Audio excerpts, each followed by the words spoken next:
Hello, I'm Lauren, and welcome to Improving the World. I'm an international improviser based in Hong Kong, and I talk to amazing women of improv all over the world. Today, I am speaking with Veena Sood. She's in Vancouver, BC, Canada, and we are looking at finding the truth through the text. How you can use improv to dive into the truthfulness of your performing. And furthermore, I should like you to know that she was a student of Keith Johnstone's and helped to found Loosemoose Theater. What? I know. And within that, she tells a couple of wee tales and stories and shares some exercises of things that she did under the tutelage of said Mr. Johnstone. I found it very interesting hearing the tales. I hope that you do too. Yeah, hi Veena. Hello, and thank you for having me.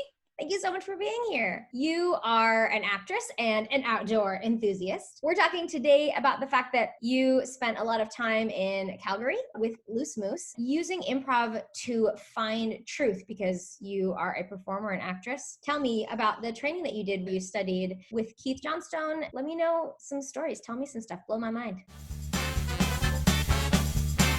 Well, I was very, very young when I entered university. I was 16 due to the way we immigrated, and I also accelerated a grade. So I was 17 years old when I started my acting training at the University of Calgary. And my teacher in my acting classes was Keith Johnstone. Keith, at that same time, this was in the late 70s, wanted to start a theater company. And he asked 7 specific students, would you like to be a part of this company? And I was very honored to be asked to be one of those people. We started the Loosemoose Theater Company, which has now grown to become quite well known. Out of that, we used improvisation as a form of entertainment. But because I had Keith as my acting teacher, there were a lot of different improvisation exercises that were very specifically to target helping actors be more truthful in their acting work. What we learned was what was spontaneous was often much more believable, truthful, and interesting than anything that we would rehearse. Tell me, if you don't mind, if you remember some of the exercises that you did when you were doing things where you were looking for truth. What kinds of exercises would you do? Well, there's so many. One of the more popular ones that anyone who's watching this may be aware of is all of the work Keith does. A term he uses called status. High status people versus low status people, and all the gradations of status in between that spectrum. And just by doing a simple exercise where you have a scene with 2 actors, and it could be a pre-written text scene where you get one actor to play one status and another actor to play another status, and just see how that affects the scene. And so the actors, rather than them playing the scene and the lines and the words, what they're actually playing is the relationship. And that's always much more interesting to watch than just 2 actors saying their lines and try to be interesting. You've definitely already mentioned it, but tell me even more about the work of extracting truth. So if we are zeroing in on something like a relationship, then what we're seeing is, the honesty of that relationship, ideally. You have alluded to the fact that this was an emphasis, finding truth, elevating it, sniffing it out and bringing it to the fore. How much of this was really what you're working on? Was it absolutely everything? And what did it look like? Well, truth is always the goal as an actor. Always, always, always. Even if it is something that is really broad or a very heightened style, you still got to be based in truth. Otherwise, we tend to lose interest in it. I guess as you get better at the improv work or the text work, you want to always delve deeper, deeper, deeper as an actor into the character. I mean, how to find truth, I'm not even sure if I could answer. You try different things. As an improviser, the lovely thing about having that background is you're not afraid to just get up on your feet and try it, as opposed to sitting around talking about it, which is a lot of ways that actors work. Okay, let's see what that might look like. Get up on your feet, let's try it. And you can see the answer in 30 seconds versus sitting around the table and talking about a problem for 20 minutes. And so within improv, we have spontaneity and we make accidents and we embrace failure. Did the improv nature of what you were doing with the acting exercises help with the truth finding? Was it about continuous failing and struggling and sort of what you're saying, like, let's see it for 30 seconds and try it again? Is that where the improv was fitted into the acting work?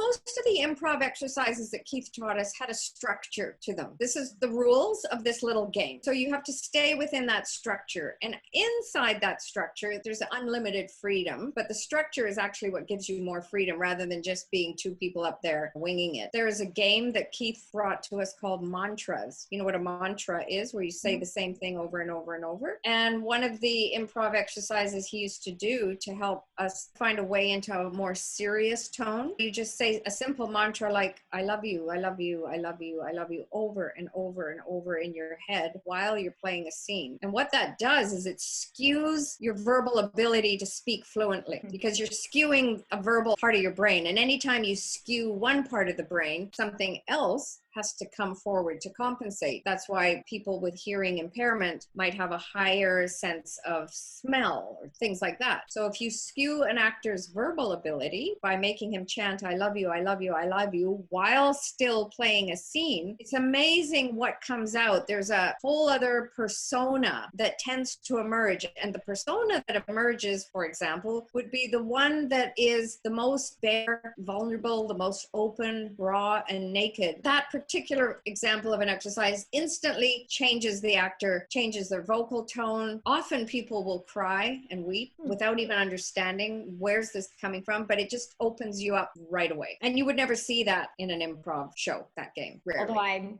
kind of interested to put it on stage. You were mentioning the structure of a game is giving you the freedom. I like this, and I want to ask a little bit more about it, because there is a large movement in improv right now to have long forms and structureless performing. And a lot of people are doing that because they want freedom, and I'm not saying that that doesn't give freedom at all, but I also want to talk about structure giving freedom, and my context for this, just to shape it for anyone. I'm thinking about, you ask an audience for a suggestion, and if you don't clarify what it is that you're looking for, it's almost that the infinite options are daunting. So you say, like, you know, give me a suggestion, and they're stifled by the fact that there's the world to think about. But if you say, name an object in your kitchen, it's much clearer and easier to think of something. Is this the kind of analogy that fits into what you're talking about?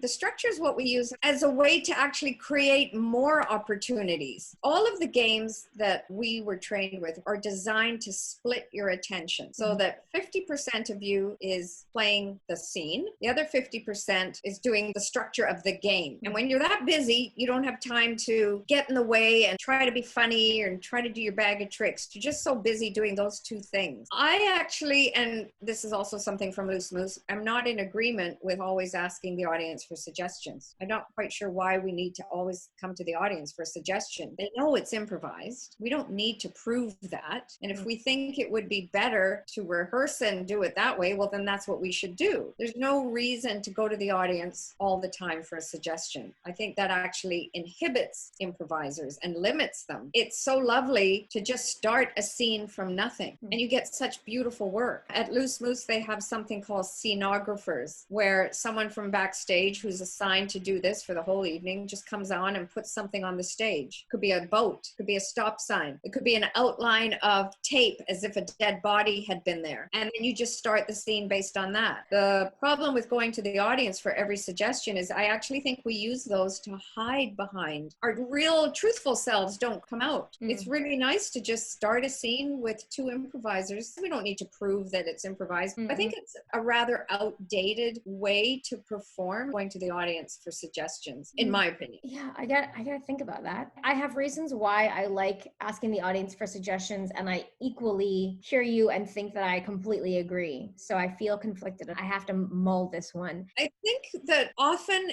asking an audience for a suggestion too often takes us away from our true selves. The more obvious we are, the more interesting we'll be appearing. And when you ask often for audience suggestions, they take you far away because they're trying to thwart you, especially the people in the back who've had a drink. They're always trying to yell something out that'll thwart you, and they enjoy seeing how's he going to handle that. So it's not necessarily always the best thing to go to the audience. I'm not saying they're wrong. I just don't think it's necessary we always go to the audience for every suggestion. So what you're saying is that the reason for the improv exercises, which we often now know and love and have been televised for our viewing pleasure and are played in a more short form capacity, were exercises for acting. So out of that trying to split attention, we have crafted what is an oftentimes more comedic form now that you are acting stage and more screen with an improv background, but doing more straight acting. Do you feel that you need to have a divided attention? Does divided attention lead to the truth, or was that just a way to drop into it? When you do your acting now, do you?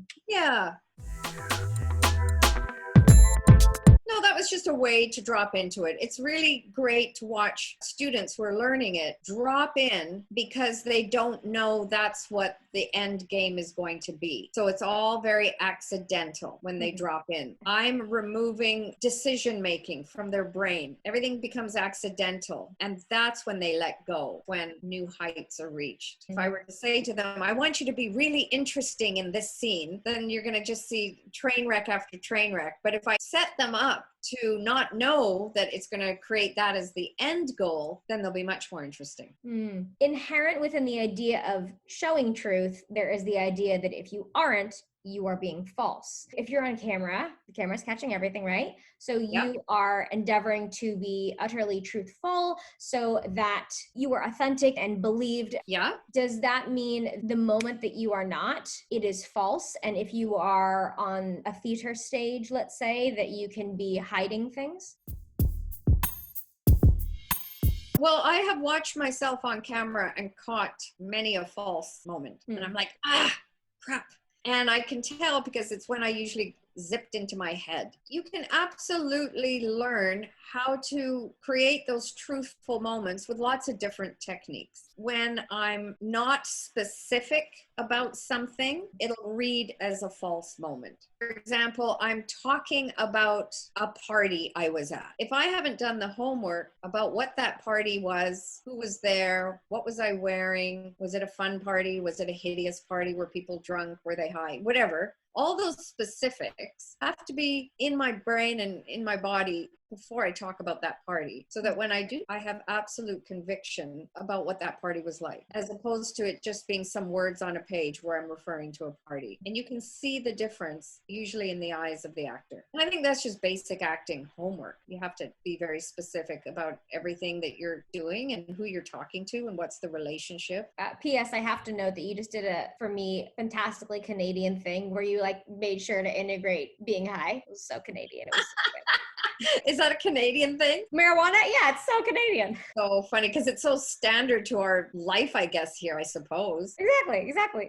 That's yeah, so the funny. person living in like Yemen or China or Guatemala who's watching this is like, what? Yeah, that's probably true, especially living in British Columbia. Yeah. I'm wondering about the improv workshopping that you did. I'm sorry, I'm like digging at this one because I find it really fascinating that improv workshopping got you ready for making sure that there weren't false moments. So is it really just cluing into how it works, doing that 50%, and then there you go? Or do you now do like improv prep work before you do a role so that you are ready to be entirely truthful? Yeah, every role, there's definitely a huge amount of prep. If it's a smaller role, it's not as much. All prep all the time. Just because I had the improv training, I'm certainly not ready to just pick up a script, memorize the lines and go. Every role I do, there's a lot of homework attached to it. The who, the what, the where, when, why of the character, who you're talking to. All of those things have to be thought out, worked into your body. Then with that, you can jump off from there. But you still have to know the character and know what the parameters of the character are before you can go anywhere. I played certain characters where I knew the character so well, I could easily improvise that character endlessly. I know what that character would say and would do versus what they would definitely not say and do. So did you use improv techniques to find the depth of that? Yep, there are many exercises that you can use to help find those character moments, as well as non-improvisational exercises that are just acting acting exercises. As an actor, you end up with this tool belt of all these different types of ways to get in. You got a little bit of improv. You might have a little bit of this teacher's work and that teacher's work and this technique and that technique, and pull from all these different areas of your training. You arrive at, oh, okay, now I have this little tool belt of how to approach getting into this character, attacking this script, this scene. For the lovely actors out there, how did you, or how can they use improv quite specifically to prep for stage versus screen? Do they feel different in terms of the getting ready?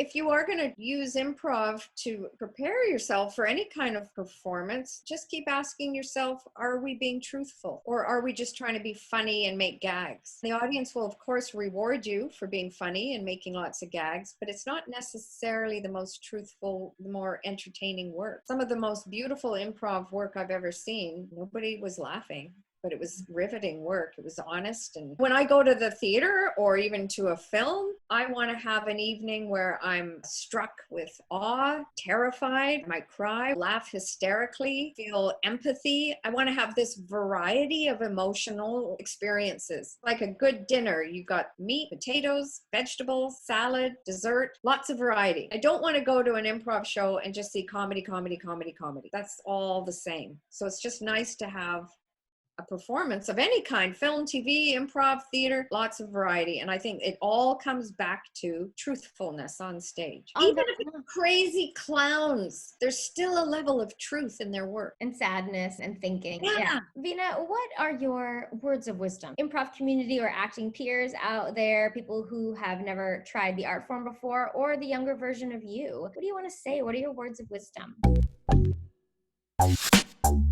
If you want to try it, I'd say try and find a teacher where you absolutely know that this is just fun. I don't care what it's for. If you want to become a great Shakespearean actor, whatever training you take, if it's not fun, don't work with that person. It's got to be fun. And there are a lot of schools of training. There's a lot of fear-based training, or you must suffer for your art training. That did not interest me at all. And that kind of training can be kind of damaging. It's got to be fun, where you come out of there feeling inspired and excited to come back next time. And if you're coming out of there just feeling empty, sad, or like you're not good, it might not be the right teacher. It's not your talent. What is this fear-based training? I've never heard of fear-based improv training. What is that? Not fear-based improv training, just fear-based training for performers, where there's a lot of pressure to be good. Okay.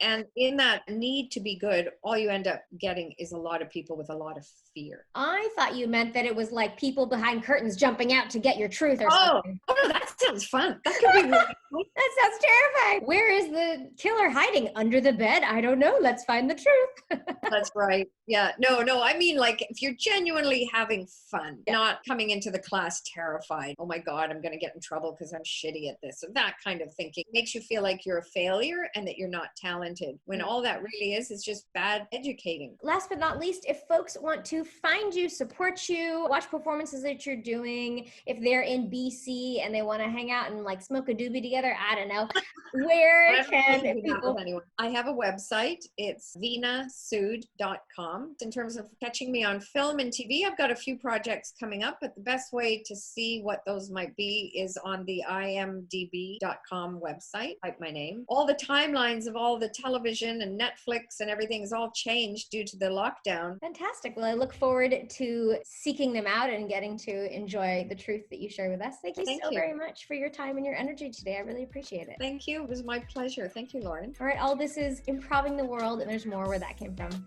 Bye. So, did you love the video? If you did, please say kind and wonderful things in the comments down below. And you could subscribe if you're feeling sassy, and look for more Improving the World. Thanks.